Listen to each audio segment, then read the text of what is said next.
Capítulo 2. Era domingo 2 de febrero de 2020. Aquel día, Olivia se había levantado tarde porque llevaba un par de noches que apenas descansaba desde que el ciberdelincuente, como a ella le gustaba llamarle, le había facilitado los papeles y las credenciales para acceder al hospital Viamen Monegal III.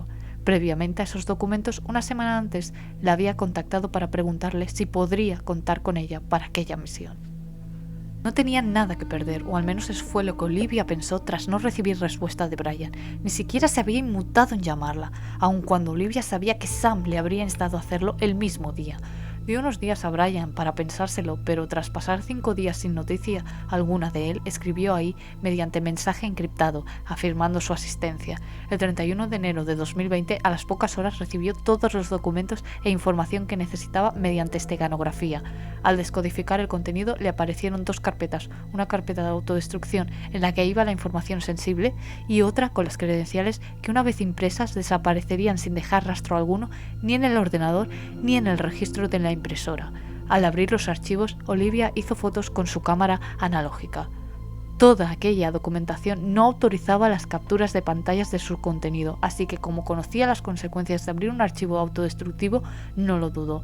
Hizo fotos una a una de cada página y así fue como se pasó prácticamente 2 noches en vela con el ordenador encendido todo el tiempo, la computadora funcionando a pleno rendimiento, conectada a la corriente y con una fuente de energía externa adherida por si fallaba la luz y evitar así que la torre del ordenador se apagara.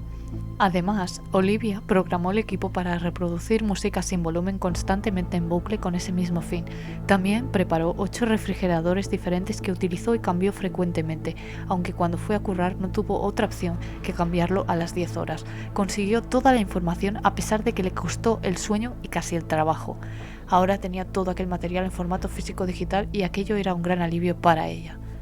Sin embargo, aquella tarde del 2 de febrero de 2020, Olivia no dejaba de darle vueltas a algo que la atormentaba día y noche. Ella no entendía por qué, después de todo lo que Brian y ella habían sido y lo que habían vivido juntos, ni siquiera él le había dedicado un minuto de su vida. Ella solo quería quedar con él y consultarle lo que él le había propuesto. Quizás él ya había pasado página, pero ella necesitaba a alguien en quien apoyarse y sentía que Brian era ese alguien. No obstante, después de su indiferencia, empezó a dudarlo. Olivia no tenía una vida fácil. Su madre se moría agonizando y con celeridad de cáncer de pulmón, a pesar de que en su vida había probado un cigarro, y su padre hacía ya un par de años que había muerto después de sufrir un accidente de tráfico, así que no tenía nada que perder. Y fue por ese motivo que no le dio más vueltas a la decisión que había tomado y al trabajo que él le había propuesto. Se atavió con uno de sus trajes formales de chaqueta y pantalón y un delantal blanco encima, y salió de su habitación. En el camino de salida vio cómo su madre se tropezaba con el pico de la mesa, llevándole un tentempié a su hija a la habitación. Ella la cogió a tiempo, antes de que se cayera con toda la vajilla de cristal que transportaba entre sus manos.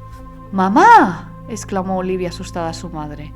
¿Cuántas veces te he dicho que no te preocupes? ¡Descansa!, que el médico ha dicho que necesitas reposo, le aconsejó la hija a su madre al tiempo que la ayudaba a reincorporarse y le cogía la bandeja para dejarla sobre la mesa de la sala de estar. Siento que se me va la vida y te pierdo, le confesó a su única y querida hija. Todo saldrá bien, mamá, insistió Olivia sin siquiera mostrar ninguna mueca de afecto, dolor o pena en su rostro.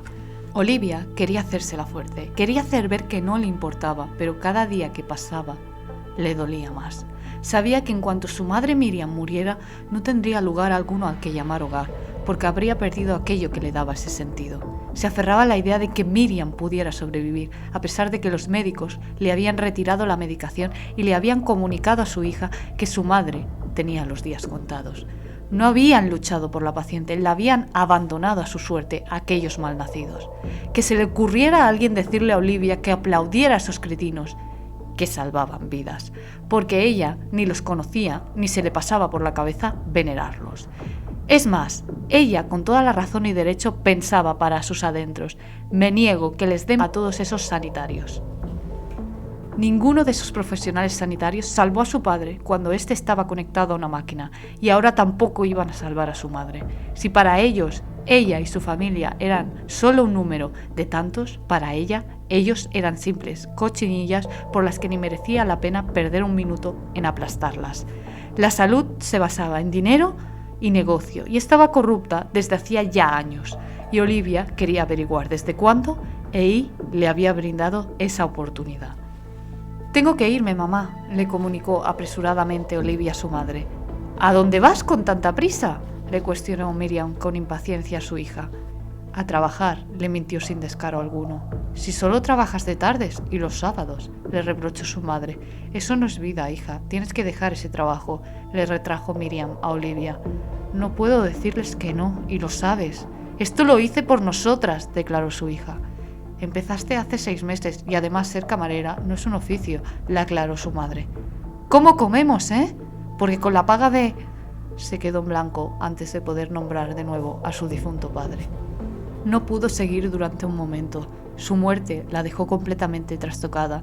¿Y cómo no iba a estar así si cuando su padre murió, ella iba con él en el coche de vuelta a casa? Olivia no dejaba de atormentarse desde entonces, maldiciendo aquel único y primer día que salió de fiesta. Se culpaba de la muerte de su padre. Si ella no le hubiera pedido que la fuera a recoger a aquellas altas horas de la madrugada, si él se hubiera quedado en casa, a día de hoy, aquel imbécil ebrio que embistió a Olivia y a su padre y los arrolló por un acantilado a las 3:45 de la mañana no hubiera podido hacerlo y probablemente Salvador, su padre, no estaría muerto. Cuando Olivia recobró el sentido, siguió con la conversación. «Da igual lo que digas, no me vas a hacer cambiar de opinión. Cuando tú ya no estés, tendré que ser lo suficientemente autosuficiente como para poder sobrevivir sin ti y sin nadie», le expuso Olivia a Miriam sus razones de su carácter. «Lo siento, hija», se disculpó. «Tú te irás y no espero que lo entiendas», vociferó Olivia sin siquiera darse cuenta. «Adiós, mamá», se despidió de su madre en la puerta de entrada mientras ella se quedaba allí plantada mirando a la nada, reflexionando sobre lo que su hija acababa de exponerle.